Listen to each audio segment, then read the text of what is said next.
introduction pa man din ni. Sige lang daw. Check kung maka-ay. Di ba ka ng orientation pa ma? Ang start. Mapanik di ay. Dali yan. Ay, makaginawar. Pumasok. Wala na lang. Kahilom mo ni Mamolo. Mamolo. Bawas up. Research. Wala ko man sila pino. Ano na may ay, napaka-quiz mo. Ito nga siya.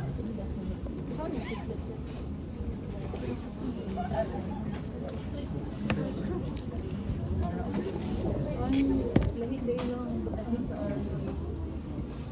Uy, makulit ko na. Iba? Iba?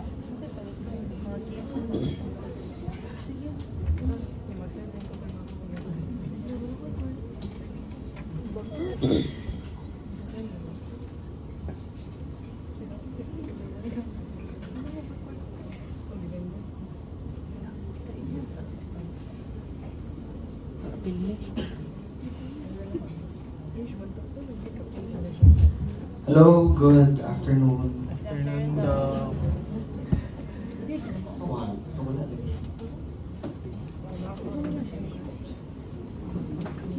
Physical store na ako. Malay ko. Ganon. Pahit na din sa kriyados niya. Pahit na itong kulang. Wala si Jem. Wala mo sa microphone. Jem. Kulang mo na.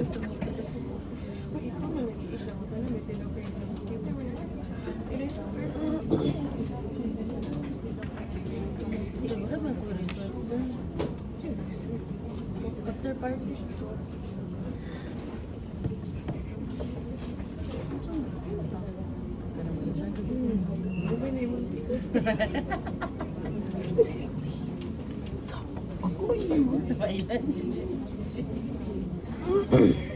Chat niya si Jan. Ay, couldn't send lagi.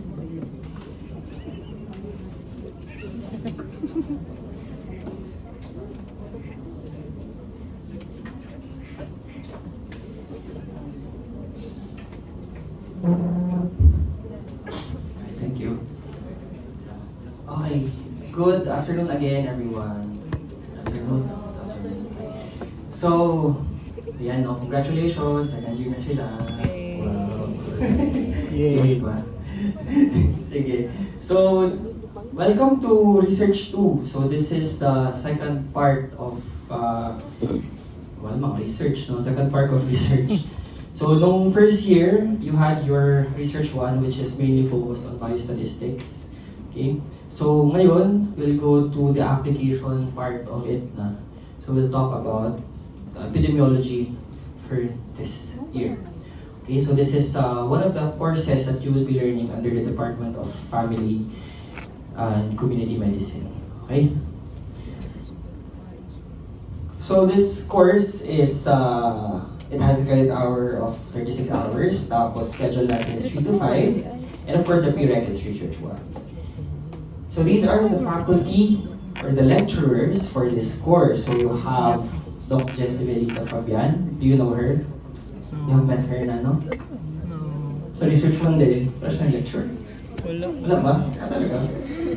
Okay, anyway. So si Doc Jess, so she was a former course coordinator for Research 2. So ako yung new course coordinator for Research 2. Okay, so Doc Kuching is our, of course, head sa department.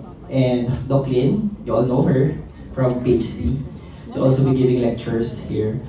And Doc Claire, the very bubbly Doc Claire Miyake. And Sir Lindo, favorite nating lahat, no, sa Research 1. Si Sir Bobby, no? Bobby Lindo. Tapos favorite bitaw, di ba? Yeah! Si Doc Bob. Ay, Doc Bob, si Sir Bob. And then next, si Doc Pachi. Doc Patsy Manuel. So she'll also be giving lectures. And of course, Doc Joan Versabe. And Doc Joris. Okay. Also, Naka-jacket. of for. Okay. So of course, so yeah. So Research 2 is a course that exposes students to the nature and uses of epidemiology as a distinct discipline. So, puro mga words mo ni Kanto. But anyway, so this course will enable you to understand the fundamental, principles and methods of EPID and applying them in disease prevention, health promotion, and of course, ultimately care for individual patients in the clinical setting. Okay. Pansin nyo, most of your books, especially when you go to your clinics, mga clinical subjects mo nyo, all of the studies there are all epidemiologic studies. Yung kina-present doon, mga cross-sectional, cohort, mga ganun. All of them are all epidemiologic studies, and you will be learning about those concepts in this course. Okay. So it prepares you to conduct scientifically sound health research and critically appraise medical literature. And to develop the skills needed to keep up to date with the best evidence scientifically on how to find evidence, appraise the quality of evidence, and how to use good quality evidence more systematically. So ang end part kasi ng course na to, we'll be talking about evidence-based medicine. So we will be teaching you how to find good literature, how to use literature in creating creating several recommendations, future recommendations for example, sa mga guidelines and all of those things. Okay. And also we'll be teaching you how to critically critically appraise mga research journals. Kung okay ba yung kanyang method na ginawa, tama ba, are the results reliable ba, so mga ganun. Okay? So first part, we'll be talking about, initially si Sir Bob will give you a lecture on searching medical literatures. So the department actually decided to somehow rearrange the topics for EPID this year. So we will start with analytical EPID, so mga experimental study designs, systematic review and meta-analysis, case control study and cohort for the breakouts. Okay, so wala kayong magulat start pa lang analytical part na tayo. So actually ginawa namin ganito para to prepare you sa inyong final output for this course, which is appraisal of medical journals. Okay. So sa midterms, we'll talk about the rest of the study designs, so mga descriptive study designs, and we'll have measures of disease occurrence, yung mga measures of morbidity, measures of mortality, yung mga MMR, yung mga crude death rate, ganun. Okay, and we'll talk about disease causation as well, and causal inference. And for the pre-fi, we'll start with specific epidemiology na, so mga communicable disease EPID, non-com EPID, the dynamics of disease transmission, mga application na to siya, so disease prevention and control, outbreak investigation, and of course, our evidence-based medicine, and you will have your critic of medical literatures na presentation. Okay? So, yan yung takbo ng ating subject. So, again, to our course, alam niyo ito lahat. So, these are the expected outputs from you for this subject. So, depende lang sa itong first, depende sa instructor ha. So, alam niyo na yan. You already had your PHC before your mga individual assignments. So, pwede may ganyan. Depende sa lecturer. And also, ito talaga, group presentation, submit nyo.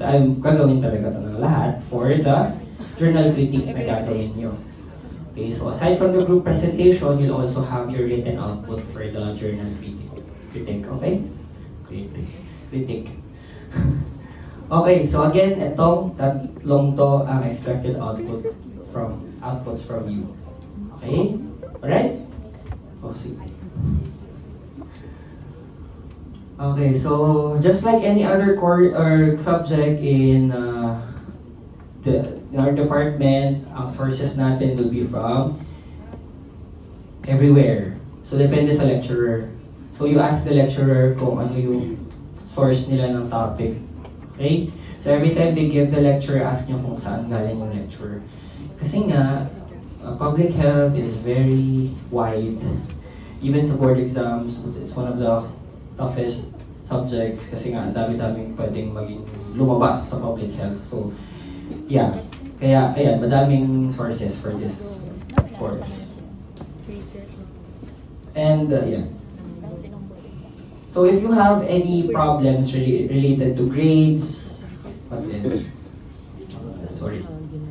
Any problems related to grades or any conflict of exam schedules for those mga irregular students natin, please contact me. Okay, if you wanna have special arrangements. Okay, and questions about grades will be entertained within 1 week after the examination. So after the term exams, ha. So if you have problems with your grade, please contact me. A message lang kayo sa Telegram or punta sa faculty mo. Okay, so grades will be submitted within the week to the course secretary for reference. It shall then be submitted to the dean afterwards. Alright? Okay, so again, conflict of exam schedules, please arrange them 2 days prior to the scheduled exam. Or at least pwede nga 1 week before the term exam. If may conflicts, please inform me right away. Introduce yourself. So these are some of the sources lang. But I'm not saying ito talaga, but some of the sources of our lectures. Okay, so yeah, so Jekyll, Gordy's, basic EPID by WHO, all of those things mentioned there. So the grading scheme for Research 2 will be like any other courses. So 65% term exam, 35% will be from your evals, quizzes, assignments, reports, and your journal critic. So for your pre-fi and prelims and midterm will have evals, but for your pre-fi, journal critic tayo. Yun yung magiging evals nyo for the pre-fi. Okay? Klaro? Okay. Klaro ha? Yes, okay, no. sige, good. So 65 plus 35, of course, 100%. So your final grade would be average of your term grades. So that's 80%. Itong compare na to sa Plus research. 20% na grade mo sa compare. PowerPoint lang. Okay. Ganyan na yan. So you will have many opportunities to earn points in this course since you have a lot of assignments. You also have evals. So please make sure na magawa nyo lahat. Okay? So, meron pa rin mga nababagsak sa research too because I understand it's one of, I don't know if, how can I explain this? It's one of the hatest kasi ng mga doctors. So, ayaw ng doctors ng research. Most of the doctors that I know, they don't like research. But please try to love it. Okay? So, I'm not scared. Ikaw kayo tinatakot ha, pero yeah, meron talagang nababagsak sa research too. And it's quite a number. So please try to, as much as possible, kahit minor siya, bigyan niyo siya ng importance. Kasi nga, another thing, another reason, kasi it's part of your board exam. Okay? PrevMed nyo, may mga studies na ilalagay, may mga questions about the type of study designs, and how to interpret the results of these different studies. Okay, so please try to be serious with this course, kahit minor siya. Okay, so please submit assignments on time. So one day allowance for late assignment, 20% corresponding deduction. Pero actually mag-depend yan siya sa instructor for that specific na nagbigay ng assignment na yun. Okay, kasi sila naman yung magbibigay ng score sa akin if may assignment man silang pinagawa sa inyo. And then no assignment will be accepted after 1 day grace period. Again, it depends on the instructor. But this is the general rule. Okay, if you have, if you need a special exam or makeup exam, if you're absent, please, you should have a letter of approval from the dean. I guess you know this already, no? From since last year, ito talaga yung ating policy. And then, makeup exam will be announced, of course, in our group chat. And you all know na may special exams may be. Okay. Academic honesty is expected from everyone. Alright? So cheating, plagiarism, or any form of academic dishonesty will be dealt accordingly. And attendance, again, 80% dapat present kayo sa lahat. At least 80% of the 36 hours. Comprehensive exam, exemption. Exempted pa. So if you're really good, so if you have a grade of, di ba 19 required, 85 lang dito. So if you get a grade of 85, you'll get an exemption sa compre, ha? So again, 85. Monday, mag-it. Bantay ka kasi yung bangko kay pambalibag. Sa EPID, sige, game. Kayanin nyo. What if di babaan din nila? So for summer class, if you fail research 2 only, of course you can have a summer class. Pero if may yearly subject ka together with research 2, then you will, of course, you're not qualified to take the summer class. Since i-retake lang din naman yung whole year the following year. Okay, so yun yung rule natin, ha? But however, if again you just fail your semestral subjects lang, then you can take the summer class. But if again yearly subject yung na-fail nyo together with this semestral subject, you will have to take research 2 by next year. So reminders. Students are strongly urged to review all lectures, complete exercises, and reading assignments prior to going to class. And if you have any questions or like doubts after the lecture, please contact the lecturer, ha? Huwag niyo pa i-contact, hindi ako yung lecturer. I only have one lecture with you, so yeah, if hindi ako yung mag-lecture, please contact the lecturer. If you have questions pala, if you have specific questions, message the lecturer directly. Okay, if hindi kayo replyan, sa kanya na kayo contact. Okay? Sige. Now, aside from orientation, I will also be giving an introduction to epidemiology. Okay, so start na tayo yung lesson natin. Very quick introduction lang, background of epidemiology. Okay? Alright, intro to epi. Now, I have a question for everyone. What is epidemiology? Give me keywords lang, good? Keywords lang. What is epi? Epidemiology. Epidemiology. Prevalence sa sakit. Keywords, dali. Prevalence. Prevalence. What else? Population. Population pala. Population, very good. Population. What else? Distribution. Diseases. Okay. Ano yun? Distribution. Distribution, very good. So, alam niyo naman pala. So, epidemiology, the etymology of the term, actually these are Greek words. So, epi, which means upon, demos, people, and logos of our study. So what is epidemiology? It is the study Upon people. about people. Yeah, so it's a study about populations, about human beings. So the definition or the strict definition of epidemiology is this. No? So according to the WHO, epidemiology is the study of the distribution and determinants of health-related states or events in specified populations, and the application of this study to the control of health problems. So I think we've all witnessed how epidemiology did its thing during the COVID-19 pandemic.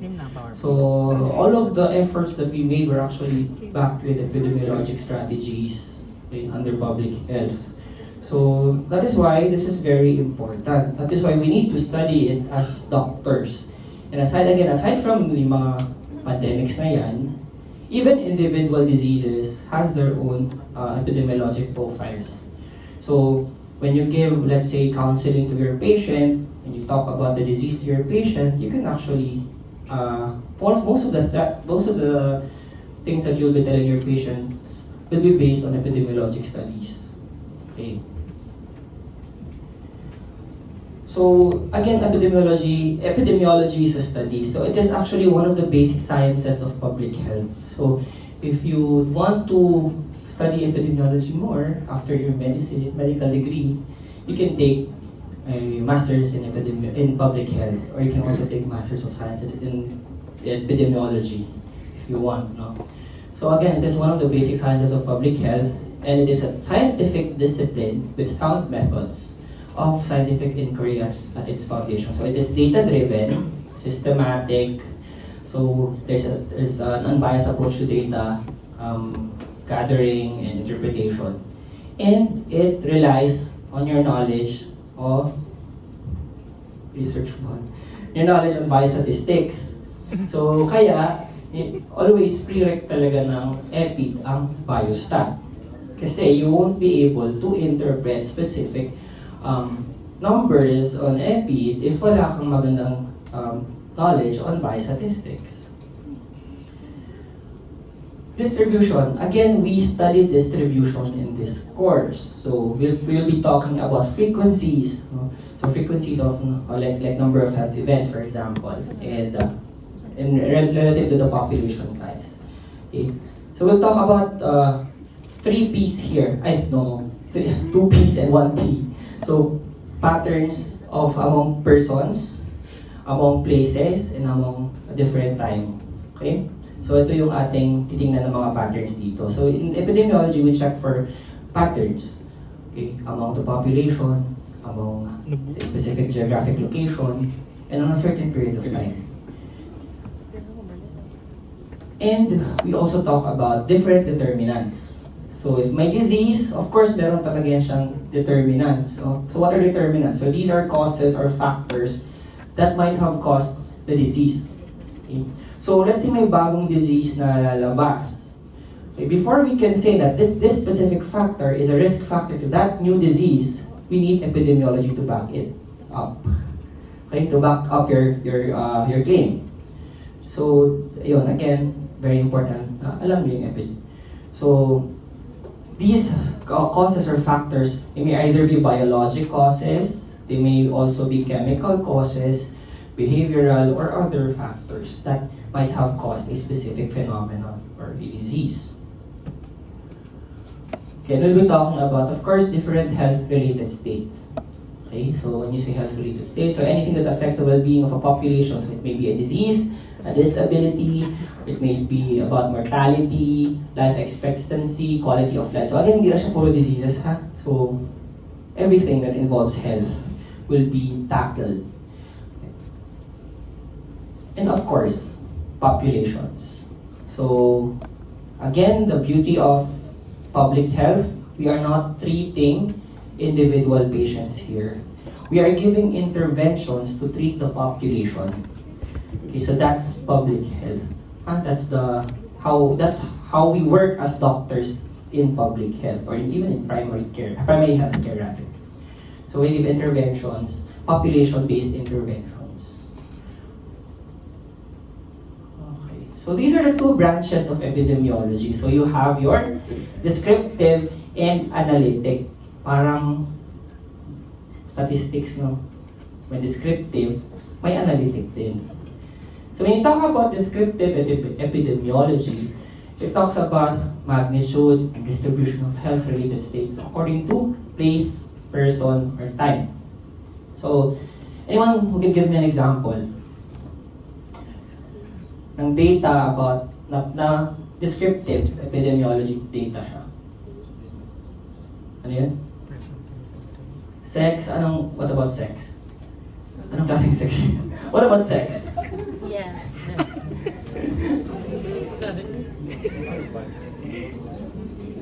So, sabi dito magnitude distribution and health-related states. So, what about sex?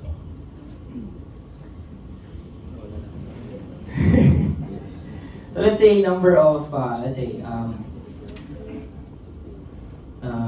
number of people who develop hypertension in number of students, second year medical students who have hypertension. So that's a descriptive epidemiology data, right? So yan yung mga examples of it. However, when you try to identify determinants of health-related states, when you try to identify, yung mga determinants, mga causes or factors that contributed to a specific health-related state, then that will be dealt with analytic epidemiology na. Okay, so that's under analytic na. So we'll be making studies to determine that one. Okay, so like the risk of having hypertension lagi, no? The risk of having gonorrhea among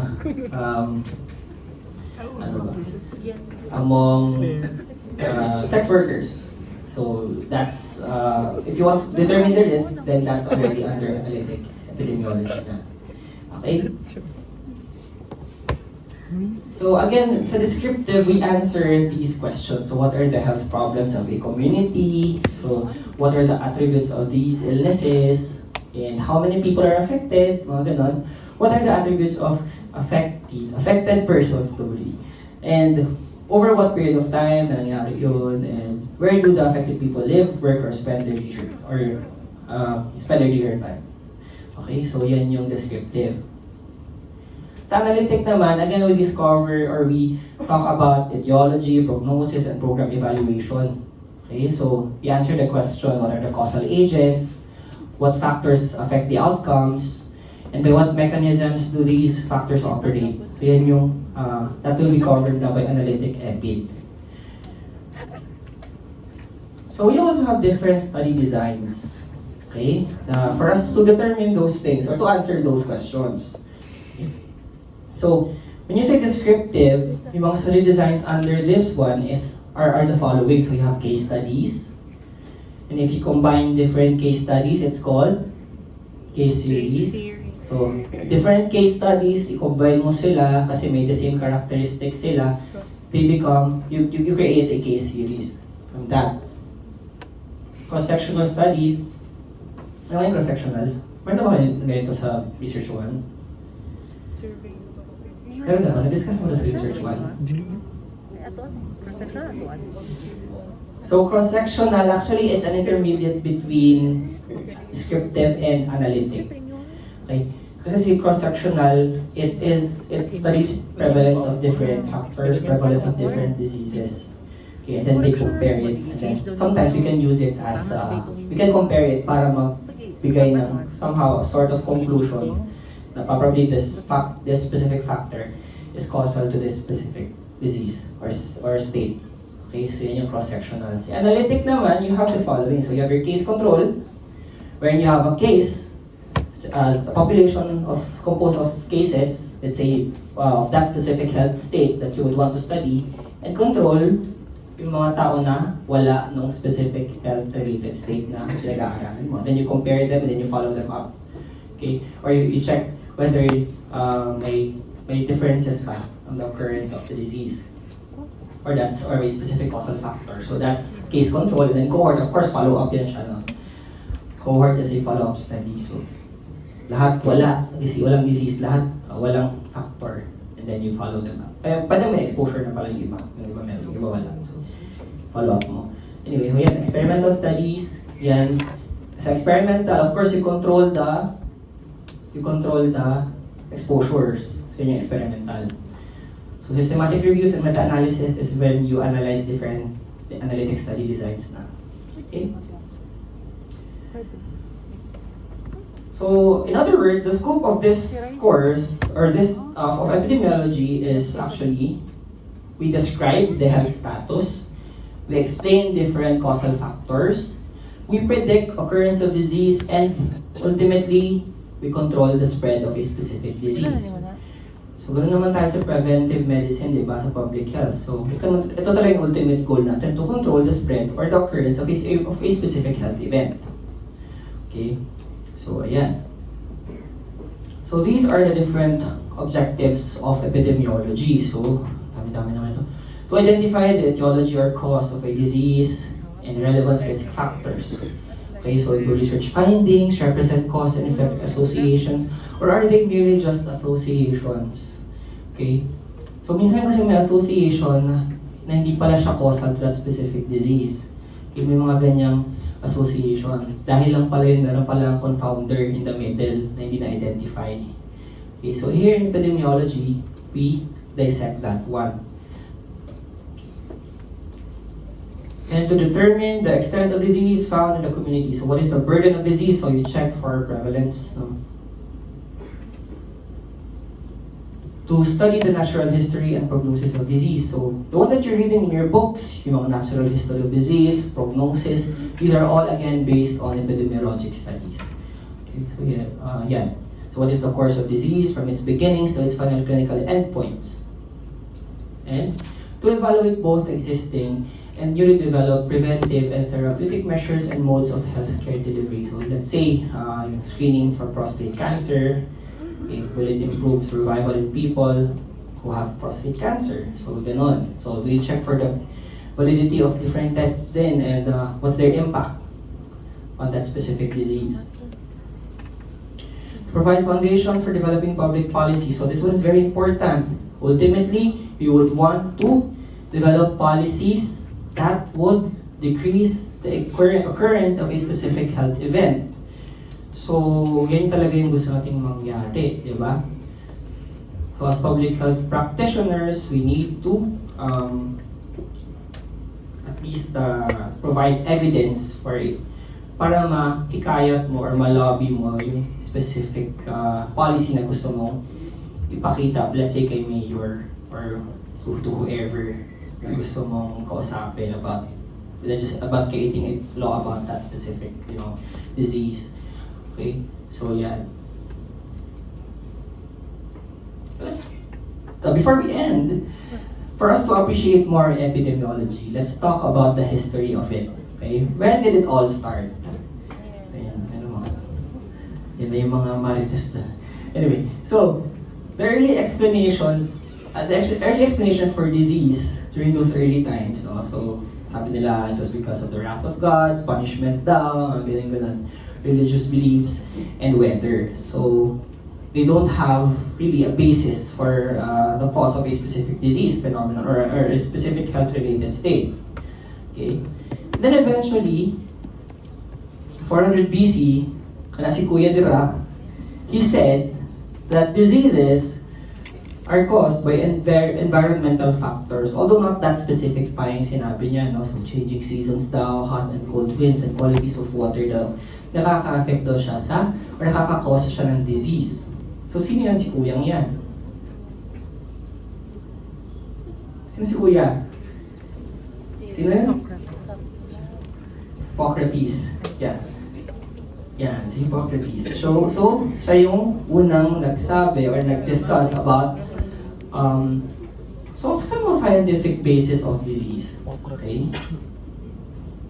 Now, in 1669, quantitative methods in describing vital population statistics were made. Okay, so nagkaroon ng census and tabulation of deaths, infant mortality rate, mga rates nagawa na siya, no? So excess male over female differences in mortality, and they were able to discover patterns in mortality. So this kuya here, di pa si John Snow, this is John Grant pa. Okay? So he was able to develop mga methods on describing the diseases of 1669, 1669 pala, 70s, 1700s. Okay, in the 19th century, so dito na nag-start yung distribution of disease in specific human population groups. Okay, they started to measure them to a larger extent to different populations. So, ito si Kuya na to, he was the pioneer of antiseptic procedures. So he was able to investigate why mortality rate from childbed fever, or also known as puerperal fever, was higher in the clinic for medical students than for midwives. Ano kaha? Bakit mas mataas yung puerperal fever sa clinic ng medical students versus midwives? Sila nag-wash ng matamak, med students? Kita itong batch rep. Ano yan? Ano yan ka doon? Applied. Kaya sa cadaver, oo. So, this kuya here, noticed, no? Kasi yung isang colleague niya namatay isang colleague niya kasi he got pricked by a scalpel na ginamit ng medical student for dissection. So namatay siya with similar symptoms to puerperal fever. So, similar autopsy results with puerperal fever. So kaya yun, from that, he concluded na it was because of the exposure of med students to the cadaver. So he started to institute hand washing with chlorinated solutions before touching pregnant women, which significantly improved the maternal death rates sa mga clinic handled by medical students. So this is Kuya Ignas Semmelweis. Okay? Ignas. Okay, in 1858, in London, so summer temperatures reached high at around 35 degrees Celsius. And during that time, wala silang proper sewage system.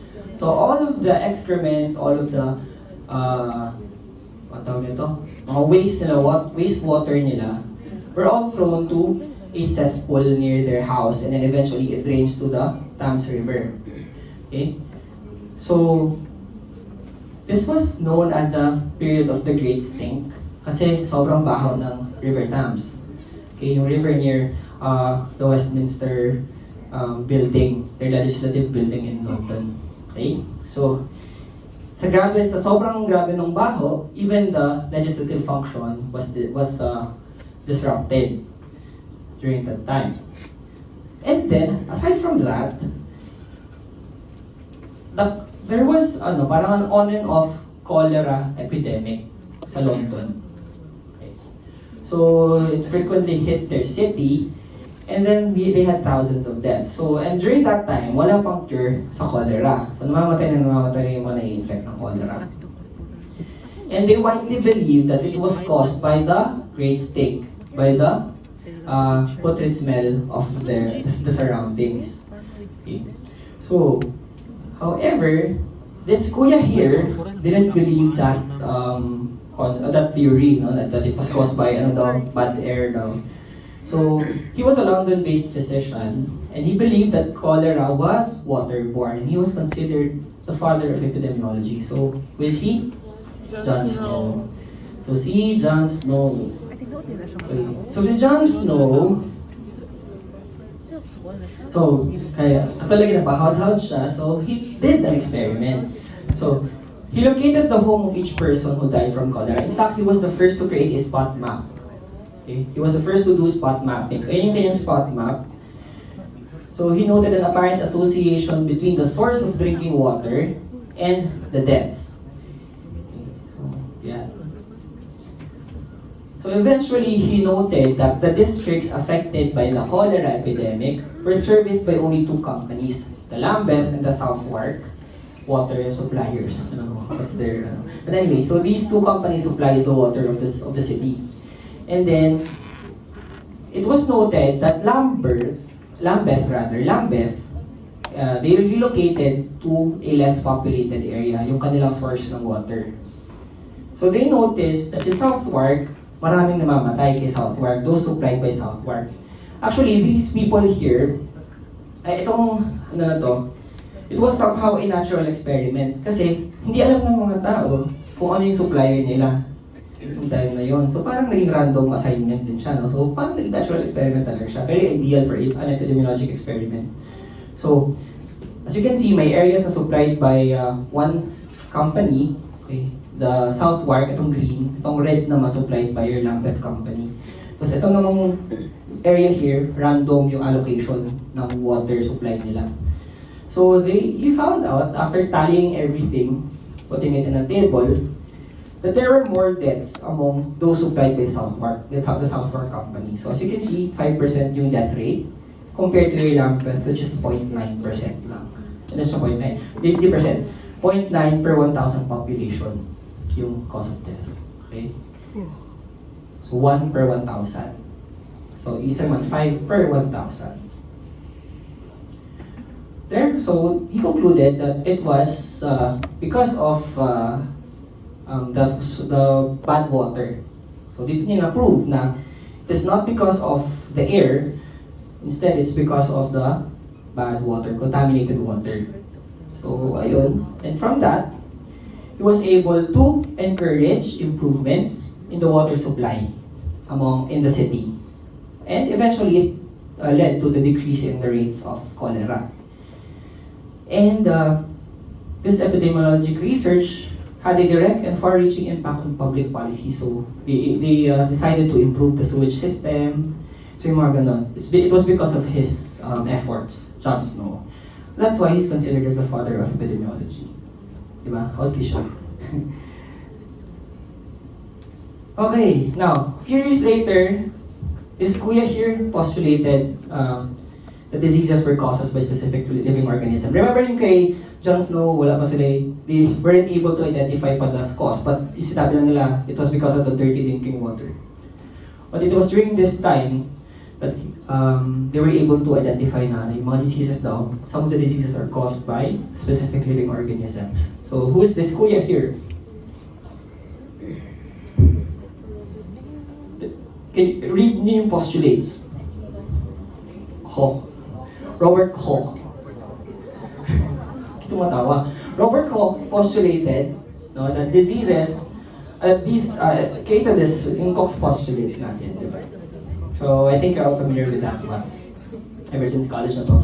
Microorganisms must be observed in all cases, of course, and it must be isolated and grown in pure culture. And then once na inoculate yung gigrow mo sa pure culture to another person, it must cause, or organism, it must cause the same symptoms dun sa kung saan galing yung microorganism na yun. So that's the Koch postulate. Okay, and then 1900s, there was explosion of investigation of disease occurrences, development of epidemiologic methods for non-communicable diseases. So, iba yung mga initial studies were on communicable diseases. And then, in the 1900s, nag-start na yung non-com diseases. So, Framingham study, are you familiar with Framingham study? You haven't heard of it? So, Framingham study, I will be giving you a discussion on this sa cohort natin na lecture. So, it is actually a cohort study that they did. Some very big population. They were able to determine the different causes of cardiovascular diseases. So, yung mga risk factors ng cardiovascular diseases, they were all from the Framingham study. And I think up until now, it's still ongoing. Pero nag-shift na sila to genetics. Di na siya, dati kasi mga smoking, obesity, mga ganun. Since na-link na nila, right now they're going to genetics na. And the British doctor study, which is on a study on lung cancer occurrence. So, tinawag siyang British doctors kasi they study the occurrence among physicians in the UK. So, okay. And now it is ever expanding, searching for new risk factors. Again, we're going to molecular and genetic na yung risk factor association sa pinag-aaralan natin this time. And of course, we have advances in statistical softwares, AIs. Yeah. And however, there are of course more questions that needed to be answered. Meron tayong mga new diseases, new threats right now, right? So we also have mga re-emerging infections, smallpox na scare dati, so mga ganon. So may mga re-emerging and re-emerging diseases tayo na deal with right now. And that is why we need a good knowledge on EPI as doctors para alam natin yung gagawin natin when the time comes. Okay? Yeah, so that's my last slide. Ulit na sila ako sa iyo. So these are my references. And any questions?